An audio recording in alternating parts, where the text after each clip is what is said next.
Hi friends, welcome back to my YouTube channel. இன்றைக்கி நம்ம தயிர் வடை ரெசிபி செய்யலாமா? அதுக்கு கேஸ் ஆன் பண்ணிட்டு ஒரு கடாயில் 1/2 லிட்டர் எண்ணெய் ஊற்றிக்கலாம். எண்ணெய் சூடாகட்டும். அதுக்கு நான் ஒரு 1/4 கிலோ உளுந்த ஒரு மணி நேரம் ஊற வச்சு மிக்சியில் அரைச்சி வச்சுருக்கேன். அது கூட வெங்காயம், பச்சை மிளகா, கருவேப்பிலை, கொத்தமல்லி, மிளகு, ஜீரகம், 1/2 ஸ்பூன் உப்பு சேர்த்து நல்லா கலந்து வச்சுக்கலாம். இப்போ எண்ணெய் காஞ்சிருச்சு. நம்ம கலந்து வச்சுருக்க மாவை இந்த எண்ணெயில் போட்டுக்கலாம். மார்னிங் 11 மணி ஸ்நாக்ஸ்க்கு இந்த தயிர் வடை ஒரு சூப்பரான ரெசிபி. இந்த வடை வேகட்டும். அதுக்குள்ளே நம்ம ஒரு மிக்ஸி ஜாரில் தயிரை ஊற்றி அடித்து வச்சுக்கலாம். அப்போ தான் தயிர் திரி திரியாக இருக்காது. இப்போ நம்ம வடையும் அந்த சைடில் வெந்து வந்துட்டுருக்கு. வடையை எடுத்து ஒரு தட்டில் போட்டுக்கலாம். இப்போ ஒரு கிண்ணத்தில் வடையை வச்சுட்டு அதுக்கு மேலே நம்ம அடித்து வச்சுருக்க தயிரை ஊற்றிக்கலாம்.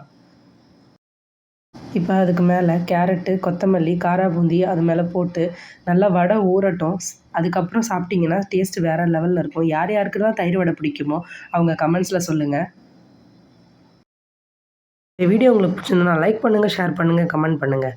மறக்காமல் காவ்யா குக்ஸ் யூடியூப் சேனலுக்கு சப்ஸ்கிரைப் பண்ணிவிடுங்க. நம்ம அடுத்த வீடியோவில் பார்க்கலாம்.